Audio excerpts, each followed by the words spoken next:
আপনারা কি জানেন কেন নবী মুহাম্মদ সাল্লাল্লাহু আলাইহি সাল্লাম 6 বছর বয়সে আয়েশা রাদিয়াল্লাহু আনহুকে বিয়ে করেছিলেন?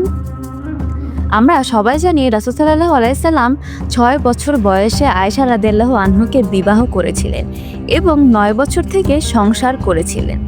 এই ঘটনা নিয়ে বিধর্মী এবং সংশয়বাদীরা বলেন রাসূল সাল্লাল্লাহু আলাইহি সাল্লাম বাল্য বিবাহের অপরাধ করেছিলেন।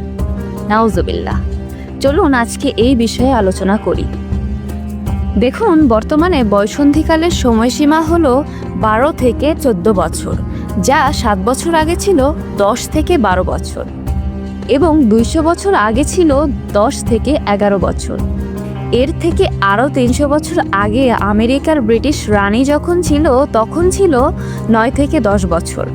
এমনকি ওই সময় ব্রিটিশ রানী এবং আরও অনেকে নর্মালে বাচ্চা দিত।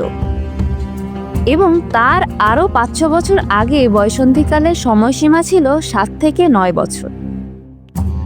আবার স্ক্রিনে একটা চার্ট দেখুন, সেখানে 18 এবং 19 দশকের দিকে নারীদের কেমন বয়সে বিয়ে হয়েছিল তার একটা চার্ট, বা যাকে বলা হয় বয়ঃসম্মতি বা এজ কনসেন্ট অফ ল। এই চার্টগুলো দেখে আপনি বুঝবেন যে সেই সময়ে প্রায় নারীদেরই 9 এবং 10 বছরের মধ্যে বিয়ে হতো। আপনি এখানে আমেরিকা এবং বিভিন্ন দেশের মেয়েদের বিয়ের বয়সের সময়সীমাও দেখতে পারবেন। এই তো মাত্র 500 বছরের ভিতরে বিয়ের বয়স সীমা নিয়ে কথা বললাম। আর আমাদের নবী সাল্লাল্লাহু আলাইহি সাল্লাম তো 1443 বছর আগে বিবাহ করেছিল। তাহলে ভাবুন তখনকার বয়স সীমা কেমন হওয়া উচিত। আর তার যদি খারাপ কোনো উদ্দেশ্যই থাকতো তাহলে তিনি 6 বছর বয়সে বিয়ে করে 9 বছর থেকে সংসার শুরু করতেন না। আগেকার যুগে কম বয়সে বিয়ে হতো, সেটা নানি দাদিদের থেকেই শুনে দেখেন। সুতরাং আমরা তো আলোচনা করছি 1400 বছর আগের কথা।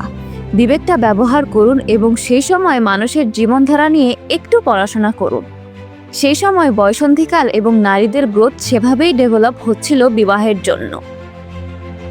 কিন্তু যেসব সংশয়বাদী এবং নাস্তিক বা বিভিন্ন বিধর্মী মানুষেরা নবীর ওপরে এই অভিযোগ করে, তারা ইতিহাস এবং পূর্বের এজ কনসেন্ট ল সম্পর্কে ন্যূনতম ধারণা এবং জ্ঞান রাখে না।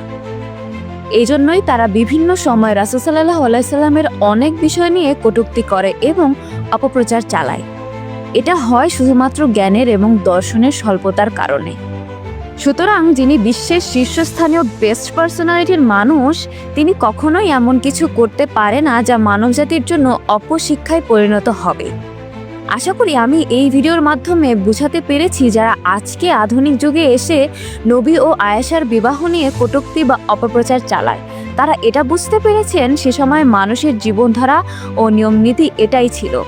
হয়তো আজকের দিনে এই কম বয়সে বিয়ে তেমন নেই, কিন্তু 1400 বছর পূর্বে যে ঘটনা আমরা পাই সেটাতে কটূক্তি করার কোনো যুক্তিই হয় না। কারণ সময়ের কাজ হলো পরিবর্তন হওয়া।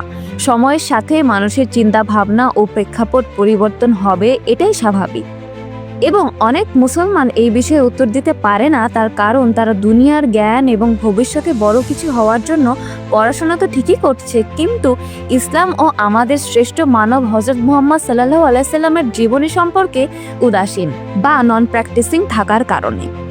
যদি আমরা সবাই পড়ালেখার পাশাপাশি এই সমস্ত জ্ঞান নিজের ব্রেনে রাখতে পারতাম, তাহলে কিছু সংখ্যালঘু মানুষ যারা ইসলামকে ছোট করতে চায় অপব্যাখ্যা করে তারা প্রশ্রয় পেত না। হয়তো এটাই বর্তমানে মুসলমানদের জন্য একটি লজ্জা যে আমরা উত্তর দিতে পারি না।